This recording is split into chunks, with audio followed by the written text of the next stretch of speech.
Bonjour, dans cette vidéo, je vais vous montrer comment connecter Toshiba Dynabook Tecra à une télévision.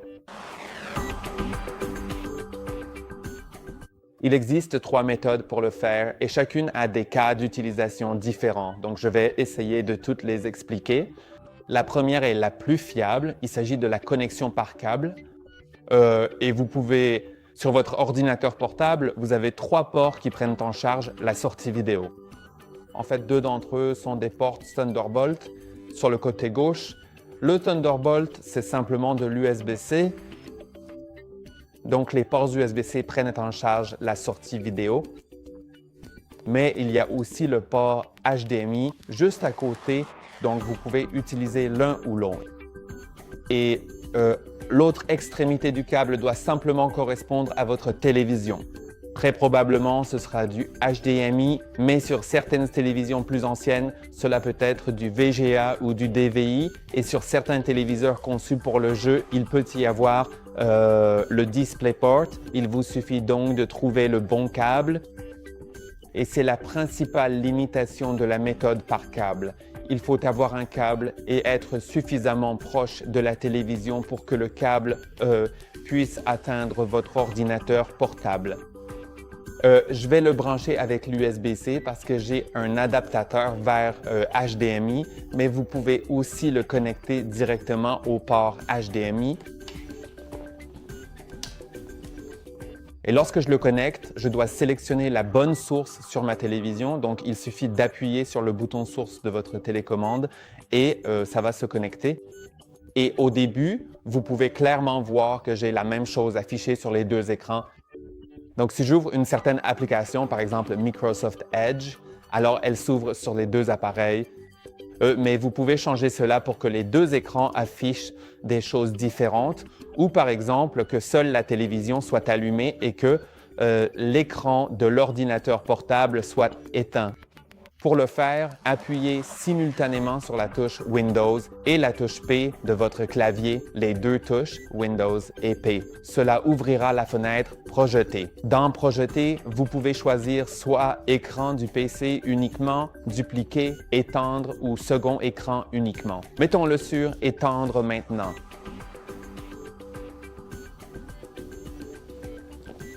Maintenant, vous pouvez voir que les 2 écrans affichent des choses différentes et avant de passer au déplacement d'éléments entre ces écrans, je vais aussi cliquer sur plus de paramètres d'affichage car ici, nous verrons l'agencement de nos écrans.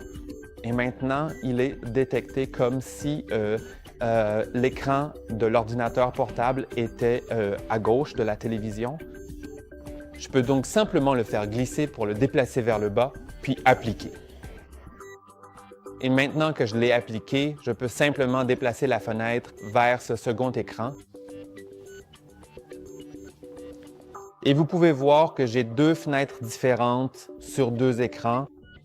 Et c'est essentiellement tout pour la première méthode. C'est très pratique avec la fonction d'extension vraiment pratique. Si vous voulez, par exemple, regarder un film sur votre téléviseur et en même temps travailler sur autre chose sur votre ordinateur portable. Vous pouvez donc avoir 2 choses complètement séparées. Passons maintenant aux méthodes de connexion sans fil, car il y en aura 2. La première fonctionne nativement et elle fonctionne vraiment tout le temps. Mais je ne pense pas qu'elle soit très fiable. Donc, ce sera parfait pour une présentation ou peut-être pour montrer des photos à quelqu'un. Et pour l'utiliser, tout d'abord, votre téléviseur doit prendre en charge la duplication d'écran. Et deuxièmement, vous devez être sur le même réseau, sur les 2 écrans, sur les 2 appareils. Donc, sur votre ordinateur portable et votre téléviseur, ils doivent tous les 2 être connectés au même réseau Wi-Fi. Ensuite, vous pouvez appuyer sur les touches Windows et K de votre clavier et cela ouvrira la fenêtre de diffusion. Dans la fenêtre de diffusion, vous verrez l'écran disponible si vous êtes sur le même réseau et que votre téléviseur le prend en charge.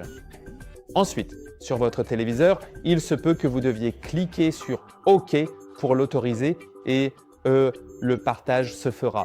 Et ici, vous pouvez aussi gérer ces écrans comme vous le faisiez avec le câble. Donc, vous pouvez les dupliquer, les étendre ou faire autre chose en appuyant sur Windows et P, même si vous remarquerez peut-être qu'il y a une assez grande latence.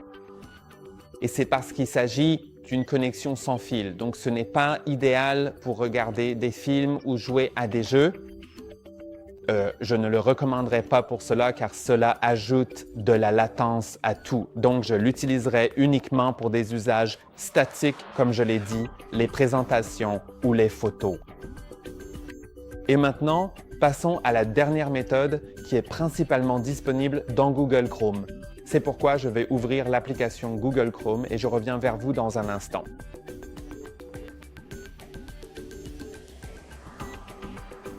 Et maintenant que Google Chrome est en train de se télécharger, je vais parler de pourquoi à quoi cette méthode est utile et comment l'utiliser. Donc, tout d'abord, vous pouvez caster uniquement des vidéos depuis certaines plateformes de streaming comme Netflix ou Google Chrome, ou tout simplement tout ce qui vient de Netflix, de YouTube ou de tout autre service qui le prend en charge.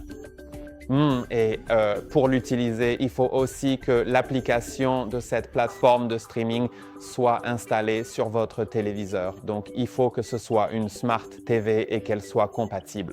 Elle doit aussi être connectée au même réseau. Et puis, ce que ça va faire, c'est simplement envoyer un lien, en quelque sorte, à votre téléviseur. Et votre téléviseur lira cette vidéo dans son application. Donc, si vous lancez quelque chose depuis YouTube, cela sera lu dans l'application YouTube. Si vous le lancez depuis Netflix ou Disney+, cela sera lu dans l'application, donc elle doit être téléchargée sur la télévision. Votre ordinateur portable fonctionnera comme une télécommande. Vous pouvez ajouter une autre vidéo à la file d'attente. Vous pouvez mettre en pause directement depuis l'ordinateur portable ou sur votre téléviseur directement avec la télécommande de la TV. Et vous pouvez aussi avancer ou reculer avec votre ordinateur portable, donc c'est vraiment pratique, surtout quand vous ajoutez des vidéos à la file d'attente, comme ça vous n'avez pas besoin de quitter la vidéo en cours sur votre téléviseur pour en lancer une autre. Vous pouvez simplement sélectionner la prochaine vidéo sur votre ordinateur portable et la lancer comme ça. Je vais rapidement configurer Google Chrome. Et je vais aussi me déconnecter légèrement du partage d'écran maintenant.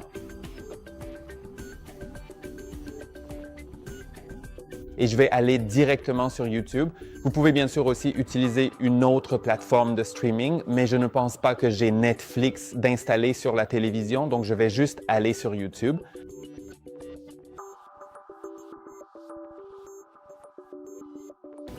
Et maintenant, lorsque vous sélectionnez une vidéo à lire,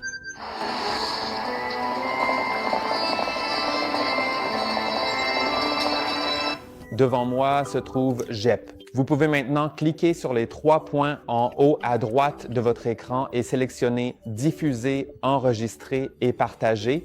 Ensuite, cliquez sur « Diffuser ». Si votre téléviseur est sur le même réseau et dispose de l'application dans laquelle vous souhaitez la lire, vous la verrez disponible. Maintenant, je vais confirmer puisque je suis déconnecté et je vais confirmer que l'historique ne sera pas enregistré. Et comme nous pouvons le voir, c'est connecté et la lecture a commencé immédiatement. Vous pouvez bien sûr utiliser votre téléviseur comme télécommande, par exemple pour mettre en pause. Pour sélectionner une autre vidéo, vous pouvez par exemple cliquer sur les 3 points et ajouter à la file d'attente. Ensuite, vous pouvez par exemple passer à une autre vidéo. Et dans un instant, elle commencera également à être lue et diffusée. Et ce sont vraiment les 3 méthodes que je voulais vous montrer aujourd'hui. C'est tout pour aujourd'hui. N'oubliez pas de liker la vidéo et de vous abonner à la chaîne. À la prochaine fois.